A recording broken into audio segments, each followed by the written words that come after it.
Aujourd'hui, je te présente une technique qui te permettra désormais d'éradiquer définitivement, je précise bien, définitivement les singes dans ton exploitation agricole. Si tu es entrepreneur agro-pastoral, bien sûr. Bonjour, je suis Hassan Gimgo, entrepreneur agro-pastoral, directeur général du groupe APCC et je travaille avec Investir en Afrique dans le but de vulgariser l'investissement et l'entrepreneuriat en Afrique. Donc si ce sont des thématiques qui t'intéressent, tu as des choses à faire. Tu peux t'abonner et tu peux liker la vidéo en cours. Tu peux me partager si cela ne te dérange pas, bien sûr. Donc il y a de cela quelques mois, nous avons lancé une exploitation de plusieurs hectares du fruit de la passion ici dans la localité de Tchang. Et avec la technique de fructification précoce que nous avons mis sur pied, quelques 3 mois après, nous avions déjà les fruits. Et 5 mois après, on a commencé effectivement avec des récoltes. Sauf qu'après la première récolte, la deuxième, on s'est préparé pour la 3e récolte et on a eu même à enregistrer des tonnes et des tonnes de commandes. Sauf que le jour de la récolte, nous sommes arrivés au champ et surprise, nous avions découvert un champ dévoré, je dis bien totalement dévoré par des singes. Donc les singes étaient arrivés au champ et ont pris la peine de récolter presque la totalité des fruits mûrs et non mûrs de presque tous les plants, parce que je dois préciser que c'est sur environ 1,5 hectare que ce travail a été fait. Nous avons fait environ 5 hectares, mais 1,5 hectare était déjà en cours de récolte. Donc c'est cette superficie de 1,5 hectare qui a été totalement ravagée par des singes. Donc lorsque nous avons fait ce constat stupéfait, il faut avouer que ça c'est un élément que nous n'avions pas prévu au départ. On avait tout préparé, on a préparé des semences, on a apprêté une terre, on a préparé la terre, il y avait des parties qui n'étaient pas de bonne qualité, on a pris des dispositions, il y avait des parties marécageuses. Nous avons pris des dispositions pour que le plant du fruit de la passion puisse vraiment se mouvoir sur ces différentes parties de terre, qu'elles soient sableuses, argilo-sablonneuses et même marécageuses. Donc nous avons pris toutes les dispositions pour avoir des fructifications sur toutes les parties ou bien dans toutes les parties de notre exploitation.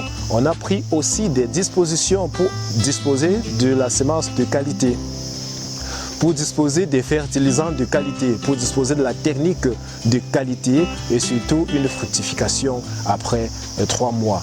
Donc, tout cela étant prévu, on a cru qu'on était à l'abri de tous les dangers parce qu'il faut préciser que notre devise aussi, c'est de vendre avant de produire. Donc, en faisant tout cela, on avait déjà quand même une niche ou bien un marché qui était ciblé pour cette grande production-là. Donc, sauf que ces petits détails-là, on n'avait pas prévu parce que dans les endroits où on a eu à tester, je dois préciser qu'on a eu à tester déjà cette pratique, cette activité fruit de la passion plusieurs années dans plusieurs endroits. Donc dans toutes ces expériences menées, on n'avait jamais, je dis bien au grand jamais, émis l'hypothèse de cette ravage par des singes parce qu'on savait que le fruit de la passion généralement était souvent victime des invasions des serpents et consorts, chose que tout le monde maîtrise. On a pris juste les dispositions pour pouvoir éradiquer cela. Donc cet élément de singe, personne n'y avait pensé. Et donc, mal nous en a pris lorsque nous étions déjà en pleine production.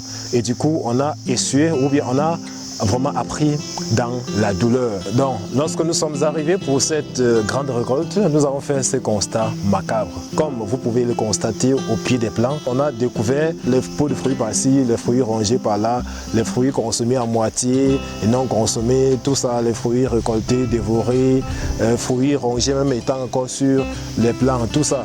Donc on a fait ce mauvais constat-là de trouver tous les fruits versés au sol. Donc certains étaient dévorés, certains étaient consommés, certains étaient juste piqués là, on avait juste rongé et on a laissé que ce soit mûr, non mûr ou bien demi-mûr. Donc on a fait ce constat-là. Et donc il n'y avait presque plus rien. J'ai dit aucun fruit mûr, aucun fruit non mûr.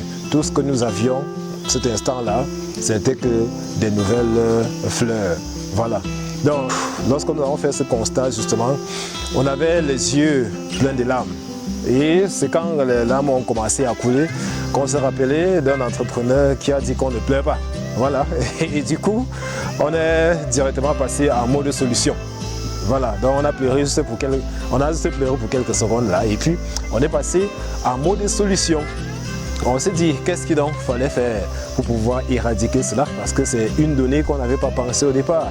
Et directement, on a pensé à la technique universelle consistant à mettre des épouvantails pour pouvoir éradiquer cette espèce d'animal. On a pensé à mettre les épouvantails, chose qui a été faite et chose qui a été efficace, du moins pour les premiers jours ou bien pour les premières semaines.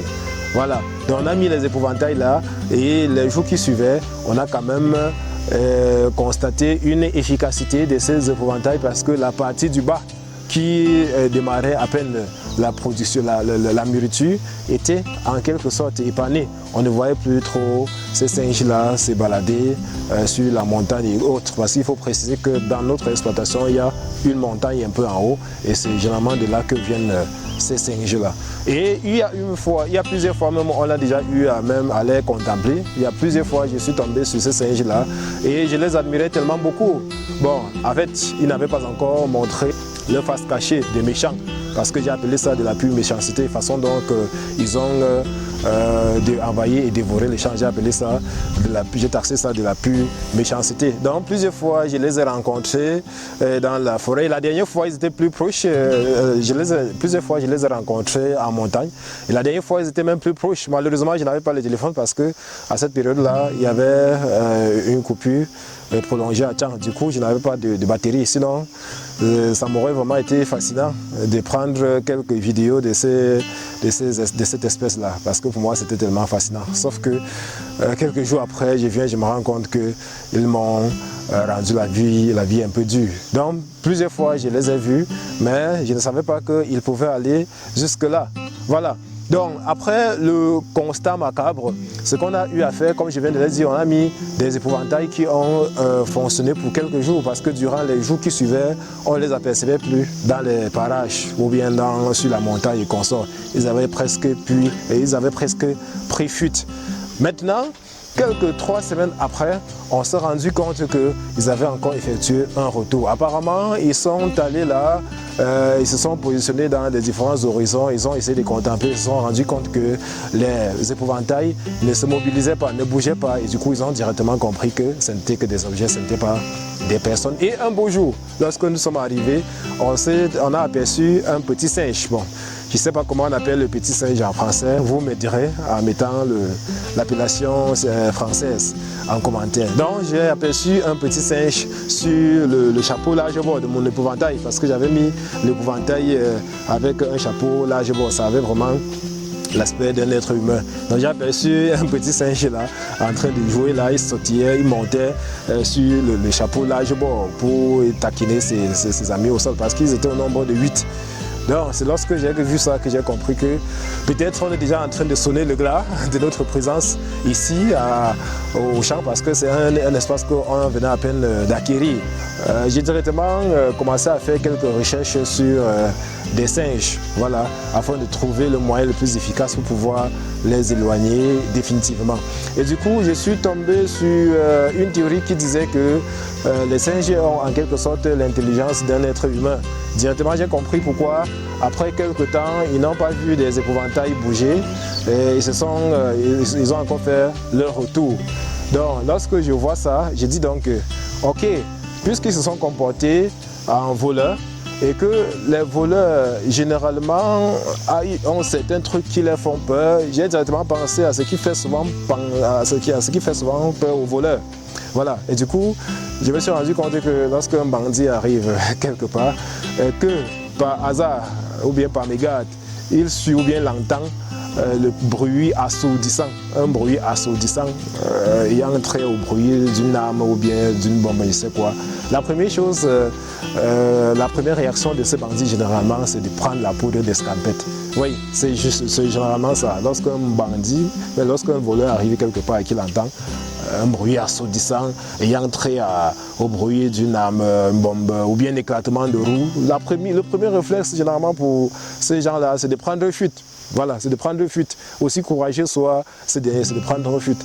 Voilà, donc je suis parti donc sur cette base-là et j'ai fait appel à un cousin du village qui est chasseur, ouais, qui est un chasseur très très expérimenté.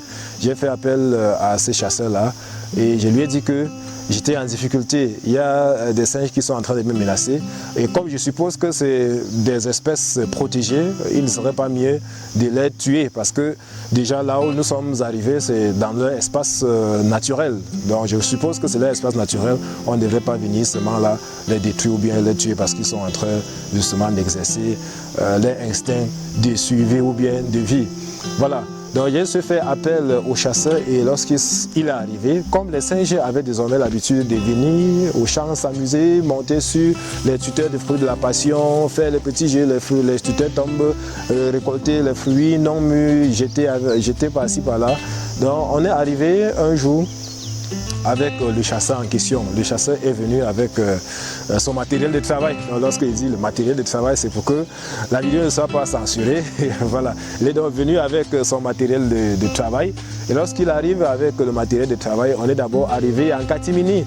Ils étaient bien là, en train de s'amuser tout tranquillement. D'autres montaient sur nos épouvantails et consorts. Donc ce que mon ami chasseur a fait, il a juste pris la bonne position. Voilà, une bonne position en catimini. Et il a tiré un bon coup. Il a tiré un bon coup. Lorsque le bruit a assourdi, il y a eu un affolement infernal, un affolement terrible de ces animaux-là. D'aucuns ont pris la direction du nord, du sud et de l'est. Donc ils ont pris fuite presque en totalité. Ils sont partis. Je dis ils sont partis au point de se placer là, on a vu à l'horizon la silhouette de l'animal qui disparaissait. C'est donc comme ça que tous ceux-là ont abandonné l'espace où nous sommes en train de faire la production. Donc toute cette famille-là, parce qu'ils étaient presque en famille au nombre de 8, donc ils ont pris fuite définitivement. Et depuis là, ça fait déjà plusieurs mois aujourd'hui, on ne les a plus jamais aperçus. Je dis même aperçus dans les parages à des kilomètres là, on ne les a plus jamais aperçus, juste parce qu'on avait tiré juste un coup. Je dis bien un coup. Voilà, c'est donc cette technique là que je voulais partager avec vous. Si vous êtes dans une exploitation agricole et que vous avez des singes qui vous menacent, je ne sais pas ce que d'habitude vous appliquez. Du moins, moi j'ai appliqué ce qu'on a l'habitude d'appliquer.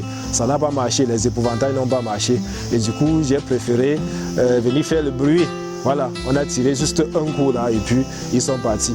Donc ce qu'on va désormais faire, c'est que peut-être tous les 2 mois, on va prendre les dispositions pour encore tirer un autre coup. Voilà, donc je crois qu'en faisant cela, le champ sera en quelque sorte libre. Ça va les éloigner et le champ sera en quelque sorte libre. Parce que quand j'ai finalement compris que comme ils ont l'intelligence humaine, en faisant cela, ils comprendront au moins qu'il y a un véritable danger. Parce que même l'être humain a peur de ça. Si un être humain déjà a peur de ça, pourquoi pas un animal? Voilà. Donc c'est cette technique que je voulais partager avec toi. Dis-moi ce que toi tu fais pour pouvoir éradiquer les animaux comme ceux-là dans ton exploitation. Peut-être ça pourra aider les uns et les autres, peut-être ça pourra aussi m'aider. Dis-moi aussi ce que tu penses de ma méthode. Dis-moi aussi ce que tu penses de ma méthode. Peut-être ce n'est pas une méthode efficiente, ce n'est pas une méthode efficace.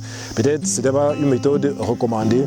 Dis-moi ce que tu penses de cette méthode-là en commentaire et donne-moi aussi les techniques, ce que tu me recommanderais ou bien ce que tu ferais à ma place. Donc, on se prend en commentaire et dans la prochaine vidéo pour ceux qui ont apprécié des vidéos déjà. Et dans la prochaine vidéo pour ceux qui ont aimé. Merci de liker surtout. Surtout, likez la vidéo et abonnez-vous pour ne désormais plus rater des contenus déjà. Parce que nous avons lancé il y a quelque temps une série de formations sur la culture du fruit de la passion. On a déjà fait les premières phases. Donc prochainement là, nous allons mettre en compte sur cette page la suite de cette formation-là, parce que c'est déjà enregistré et c'est en train d'être monté. Donc on va mettre la suite de cette formation sur cette page et on mettra aussi la fin. Donc le but de faire ces formations gratuitement est de permettre aux uns et aux autres de pouvoir se lancer dans ce domaine qui est tellement fructueux, qui a un grand marché, une grande niche, qui a tellement de débouchés, mais qui reste jusqu'à présent encore totalement vierge. J'ai dit totalement vierge parce qu'il ne passe désormais aucun jour sans qu'on nous demande des quantités et des quantités de fruits de la passion et que nous ne pouvons pas encore servir. Avec les petites récoltes que nous avons ici, seulement à Tchang, ça finit. seulement à Tchang, c'est fini. Ceux qui passent des commandes à Douala et à Yaoundé sont obligés, chaque fois qu'on les programme, une fois par semaine, on fait des récoltes. Donc lorsque quelqu'un est dans le besoin, par exemple à partir de 10 kilos, il va toujours falloir qu'il attende, que la personne attende minimum 3 ou 4 jours. Voilà, le temps qu'on puisse mobiliser ces récoltes. Comme nous avons aussi eu malheureusement cette ravage, déjà on avait des bonnes quantités qui sortaient déjà.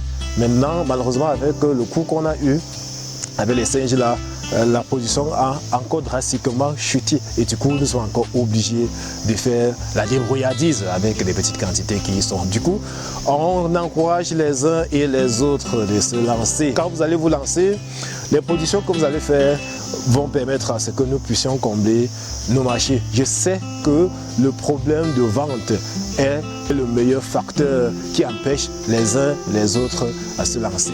Donc, si vous voulez vous lancer et vous avez pour problème, où est-ce qu'on va vendre le fruit de la passion? Où est-ce qu'on va vendre? Le marché est où? Sachez que nous vous rassurons que si vous vous engagez avec nous, votre production ne souffrira de rien. Voilà, notre production ne souffrira de rien. Voilà, ça c'est garanti, c'est une garantie. Surtout si vous faites le fruit de la passion jaune et violet. Voilà, parce que ce sont les deux variétés qui sont généralement demandées par nos clients. En fait, et je précise une chose, je dis si vous vous engagez avec nous parce que nous avons un ensemble de clients en quelque sorte exigeants.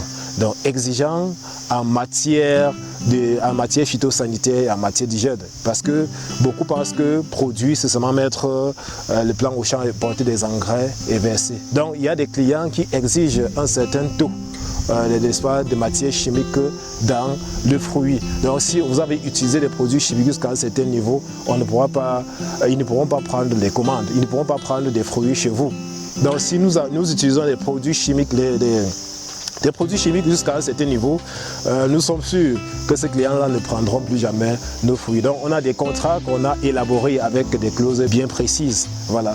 Donc, si vous aussi, vous êtes intéressé par cette culture-là et vous voulez vous lancer, vous avez des difficultés à trouver le marché et vous voulez utiliser notre réseau ou bien nous utiliser comme le marché ou bien nous vendre votre production, il faut savoir qu'on doit s'engager dès la base. C'est difficile pour nous de voir quelqu'un qui est en train de vendre les fruits là, en désordre, de prendre pour aller servir notre niche parce qu'elle est assez sélectionnée. Voilà, parce que nos clients sont des bons payeurs et lorsque le bon payeur exige des conditions, on respecte sans bouder. Donc nous ne faisons pas pour le moment les productions pour le mass market. Mais ça n'empêche pas que de temps à autre, lorsqu'on a quelques excédents des récoltes journalières, on livre des petites commandes qui nous parviennent de 10 kg, de 5 kg et qu'on sort. Voilà. Donc, intéressez-vous à la culture du fruit de la passion. Lancez-vous. Nous avons des formations. C'est gratuit, mais l'accompagnement est payant. Voilà, la formation est gratuite, l'accompagnement est payant. Parce que l'accompagnement est parfois plus rude que la formation. Parce que pour l'accompagnement, il va falloir qu'on examine les conditions de votre zone agroécologique et qu'on sort. Voilà. Et ces examens, généralement, parfois, ça peut se faire sur le terrain, parfois ça peut se faire en ligne. On a des méthodes pour pouvoir le faire. Voilà. Et cela n'est donc plus gratuit. La formation, c'est juste un appel, en quelque sorte comme une sensibilisation. Donc si vous suivez la formation et que vous jugez que vous pouvez vous lancer, appelez-nous maintenant et puis on va faire affaire. Et quand on dit affaire, c'est gagnant-gagnant. Ne venez pas seulement parce que vous voulez produire et nous vendre. Venez aussi parce que vous voulez travailler avec nous. Voilà, afin de faire avancer cette filière. Donc la dernière fois déjà, on avait mis sur pied cette formation-là. Dans les jours à venir, vous allez voir la suite de cette formation. Dans les jours à venir, vous aurez effectivement la suite. Le fruit de la passion est un business. Je ne sais pas s'il y a un business agricole qui est aussi, je vais dire quoi, qui est aussi formidable, que ce business. Parce que c'est le seul business, je dis bien, c'est le seul business agricole où quand tu t'engages, tous les jours que tu pars au champ, tu rentres avec la production. Les productions peuvent ne pas être considérables, mais lorsque vous avez des grandes superficies, chaque jour, vous pouvez rentrer avec quelque chose. Si vous avez un hectare prend environ 2500 pieds. Si vous arrivez au champ, si vous passez au champ, vous récoltez juste sur 100 pieds. Un fruit par pied, ça vous fera 100 pieds. Parce que les 2500 fruits ne peuvent pas porter des fruits mûrs tous les jours.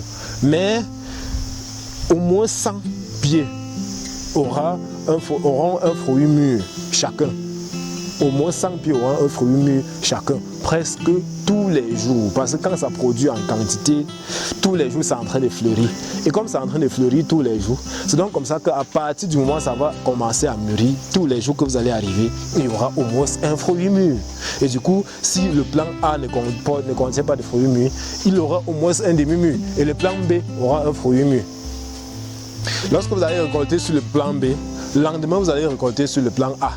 Son demi-mûr là sera déjà mûr. Le plan C sera là-bas aussi déjà en train de marquer. Donc ainsi de suite, ainsi de suite. C'est en quelque sorte cette magie-là. Le plan, par exemple, que j'ai ici, a quelques fruits. Bon, vous ne pouvez pas voir les fruits demi-mûrs qu'on pourra récolter demain.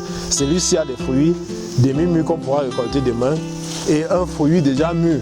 Par exemple, c'est vrai qu'il est petit, un fruit déjà mûr qu'on peut déjà récolter. Le plan devant moi a des fruits mûrs. Le plan derrière moi n'a pas de fruits mûrs, mais demi-mûrs. À côté, là, il y a des fruits mûrs. Et pourtant, hier, on était là en train de faire toujours des récoltes. Donc, même si on récolte juste un fruit par plan, et que sur 2500, il n'y a que 90 ou bien 100, je prends là-bas du 100, il n'y a que 100 qui ont produit, on va rentrer minimum avec 100 fruits. Donc, même si on était sur les passages, même si on est venu faire juste un petit désherbage là, on pourra rentrer avec 100 fruits jusqu'à servir. Et 100 fruits, c'est minimum 6 000 francs CFA. Ça, c'est minimum 6 000 francs CFA. Si vous vendez en gros, comme parfois nous le faisons. C'est minimum, je dis bien minimum 6 000 francs CFA. Donc, intéressez-vous à la production du fruit de la passion. Intéressez-vous à la production du fruit de la passion. Le kilo, au détail, coûte 2500. Si vous récoltez par exemple 100 fruits là, et ça fera 4 kilos minimum. Et si vous vendez ça au prix du détail, ça fera 2500 francs le kilo fois 4, qui font 10 000. J'ai même pris l'exemple de 6 000 francs CFA, c'était le minimum. Ça vous fera 10 000 francs CFA au prix du détail et environ 6 000 au prix de gros. Voilà. Donc, intéressez-vous à cela. Et comme ça, presque tous les jours. Presque tous les jours. Donc, la magie ici, là, c'est de faire en grande quantité. C'est de faire sur des grandes superficies. Donc, quand c'est sur des grandes superficies, tous les jours que Dieu a créé, à partir du moment où ça rentre en production, vous aurez des fruits. Donc, si vous restez jusqu'à vous avez un problème, demain, par exemple, c'est un dimanche. Chez les Bamileke, par exemple, les dimanches, c'est des jours de cotisation des réunions. Vous restez là jusqu'à... Vous avez peut-être une cotisation de 20-25 000 francs CFA, vous êtes coincé, vous ne savez pas quoi faire. Allez, vous courez au champ là, vous récoltez environ 10 kilos, vous partez vendre. Si vous n'avez pas un grossiste là, vous partez seulement vous mettre au marché, ça va sortir. Le fruit de la passion aussi a cette particularité-là. C'est que vous n'êtes pas obligé de vendre ça seulement aux gros consommateurs. Il y a des petits consommateurs, même au quartier. Vous pouvez mettre ça juste sur une bâche dans votre carrefour quartier là. Vous vendez. En un instant, vous avez vendu un fruit de 25 000. C'est un fruit tellement magnifique, les gars. C'est un fruit tellement magnifique qui se vend partout. Donc tout le monde est dans le besoin, que ce soit enfant, jeune, moins jeune, vieillard, tout ça. Tout le monde achète. Vous partez seulement mettre au carreau. Comme beaucoup demandent qu'on va vendre où là. C'est aussi un secret que je vous donne. Vous produisez si ce n'est pas en quantité. Ne dites pas que vous n'avez pas le temps. Vous ne pouvez pas prendre 6 mois, ou 5 ou 6 mois au champ à produire quelque chose et dire que vous n'avez pas le temps d'aller au marché faire 15 minutes pour vendre. C'est impossible. C'est généralement ceux qui ont peur qui font ça. Et ceux qui ont honte. Oui, ils ont honte parce qu'on va les voir. Et ils se disent que quand on va les voir, on va dire quoi? Qu'avec mon master, comment je peux vendre le fruit de la passion au champ? Comment je peux vendre le fruit de la passion au marché? Et pourtant ils sont au champ en train de produire et de payer les semences chères, de payer les intrants, de louer le champ, de payer les ouvriers. Oui, et quand vient le moment de vendre, ils ont honte, ils ont peur. Ils disent qu'on va voir, on va dire quoi? Les gars, allez au marché. Allez au marché. Aujourd'hui, on ne le fait plus parce qu'on a quand même des petits couloirs. Donc, quand on a même des petits quantités, il y a des personnes qui sont seulement spécialisées de prendre les petites quantités. Là. Quand on a les 2 kilos là, qui ne servent à rien, on les donne. Oui, ils ont leur prix, on les donne. Ils partent avec ils savent comment ils partent détailler ça. Mais si vous n'avez pas encore ces personnes-là qui vont souvent prendre des petites quantités et comme ça, vous me prenez ça, vous avez 2 kg. Prenez sur un carrefour, vous savez que 5 personnes ils passent tous les 5 minutes, tous les 2 minutes ou bien tous les 1 minute. Déposez ça au sol, mettez ça à 5 à 200 même, comme beaucoup font ici, là, mettez ça à 5 à 200. Ça ne va pas faire 30 minutes, ça va finir. Oui, et vous aurez un peu empoché vos 5000 francs CFA en un laps de temps comme ça. Voilà. Donc c'est un peu ça. N'ayez plus peur de vendre. N'ayez plus peur de vendre. Oui, ne demandez plus qu'on va produire, on va vendre où. On va au marché, les gars. Ceux qui produisent le poisson, là, vendent où. Ceux qui importent le poisson, là, vendent où. Ceux qui font les pastèques vendent où. Ceux qui font les plantains, ils vendent où. La plupart des grands producteurs de pastèques et consorts vendent leur propre production au marché. Parce que je dois préciser que vous gagnez plus en vendant vous-même votre production. Parce que quand vous allez venir chercher un grossiste ou bien un revendeur à qui donner, c'est lui parfois qui va venir vous imposer certains prix. Voilà. Donc vous êtes au champ tous les jours, sous la pluie, le soleil, les routes qui ne sont pas praticables. Vous payez les ouvriers, c'est les ouvriers qui viennent exiger que vous allez les payer à tel prix. Parfois, c'est vrai quand même que c'est sur une négociation qu'on engage un ouvrier, mais il donne d'abord sa base salariale, sa base journalière. Vous discutez. L'ouvrier, il vient là, et vous fixez sa base, vous discutez. Et quand va venir le moment de faire les ventes, au lieu que vous partez au marché, fixez vos prix, vous allez attendre qu'un revendeur vienne vous dire que je vais acheter plutôt à tel prix. Oh, ceci et cela. Non, les gars, c'est vous qui êtes sous la pluie, le soleil. C'est vous qui affrontez chaque jour, c'est vous qui affrontez chaque jour les routes impraticables. Les routes impraticables pour sortir de la ferme jusqu'au marché. Donc aucun revendeur ne devrait venir et fixer le prix d'un produit, surtout agricole. Surtout agricole, les gars. Chers producteurs, prenez vos responsabilités. Prenez votre courage. Voilà. Faites vos productions, allez vendre. Si les revendeurs ne parlent pas bien, chargez ça dans une voiture, allez dans un carrefour populaire là, mettez ça au sol. Ça va partir. Les revendeurs qui prennent ça, ils partent où avec? Ils ne partent pas manger, ils ne partent pas écraser ça pour boire, ils partent revendre. Au consommateur. Allez vous-même vers ce consommateur là. Vous serez surpris. Vous serez surpris de voir votre chiffre d'affaires tripler, doubler et parfois tripler. Je le dis parce que quand il faut vendre les fruits de la passion, par exemple, en gros, nous le vendons à 1500. Mais quand nous détaillons, nous vendons à 2000, lorsque dit 1500, il s'agit du kilogramme. Mais lorsque nous détaillons, ça revient à 2500 francs le kilogramme. 2500 francs le kilogramme. Vous voyez? Donc, prenez vos responsabilités. Et du coup, parfois, lorsque nous n'avons pas assez de quantité, on préfère même ne pas vendre à ces grossistes-là. Donc, quand les quantités sont un peu minables, là, nous-mêmes, on préfère aller détailler pour gagner plus. Ça ne coûte presque rien. Je vous ai dit que les fruits de la passion, ce n'est pas comme des autres spéculations. Ça part, quand ça arrive au marché, ça ne perd pas de temps. Tout le monde est intéressé. Parfois, ça prend même juste un peu de temps. Lorsque je dis un peu, c'est parce que c'est cher. Et si nous nous engageons là, de toucher un peu le prix là, ça va prendre de l'envol. On arrive parfois, on fixe un prix, on cale dessus. Beaucoup, les gens, il y a certains qui viennent là, ils veulent acheter pour 1000 francs, mais tellement c'est cher qu'ils achètent pour 500. Oui, du coup, si on essaie un peu de baisser le prix là, ça va partir en un laps de temps. Engagez-vous, surtout, je dis bien surtout le fruit de la passion. C'est un fruit magnifique et magique. Le seul fruit qui vous donne, je veux dire quoi, la seule spéculation qui vous donne la production ou bien les fruits mûrs, presque toute l'année. Toute l'année, vous arrivez là, vous avez les fruits. Il n'y a pas de saison.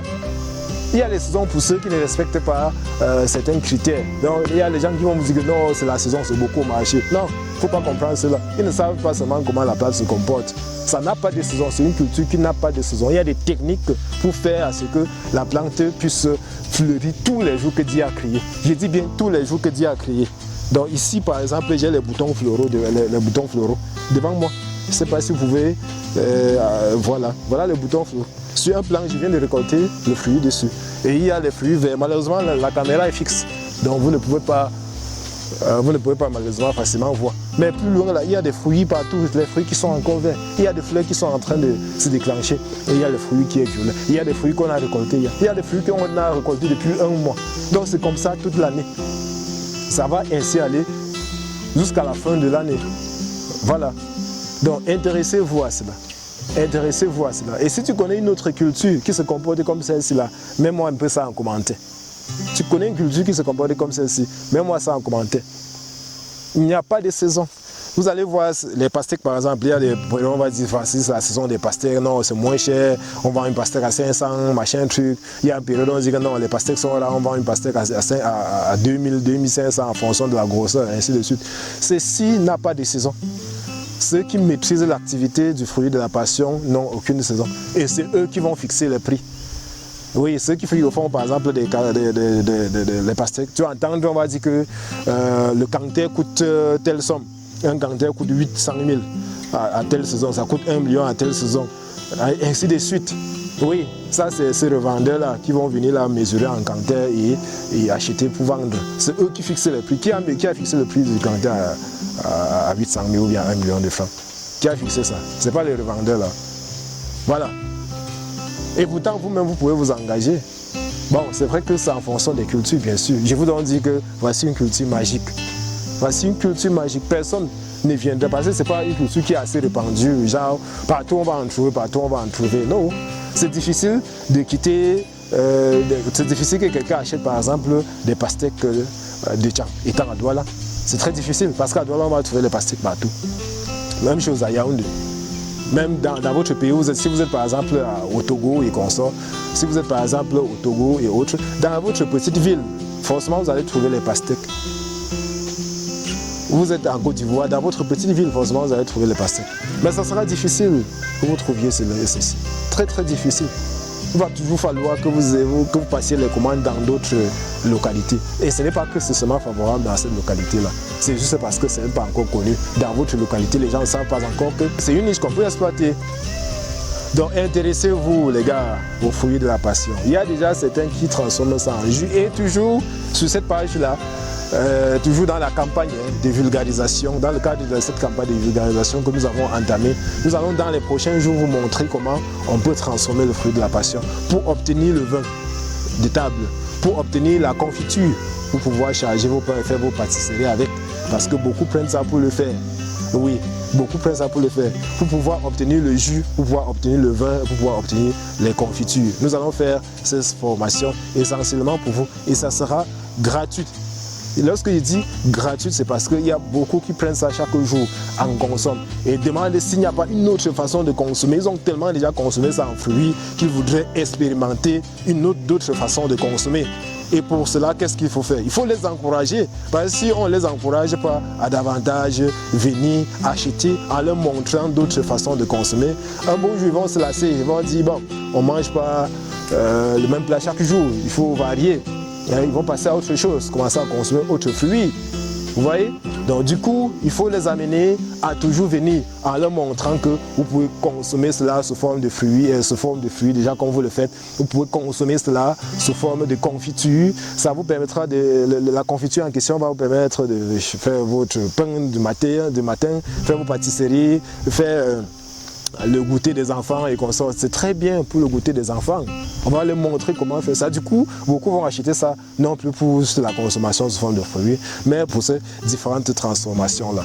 D'autres vont préférer prendre ça en vin. On va vous montrer comment faire un vin de table à partir du fruit de la passion.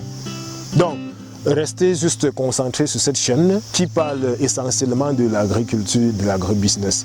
Il y a ceux qui sont intéressés aussi par la culture des champignons. Depuis un certain temps, on n'en parle plus. C'est parce que nous avons engagé ce projet, voilà, qui nous tracasse un peu. Je vous ai dit le problème que nous avons eu.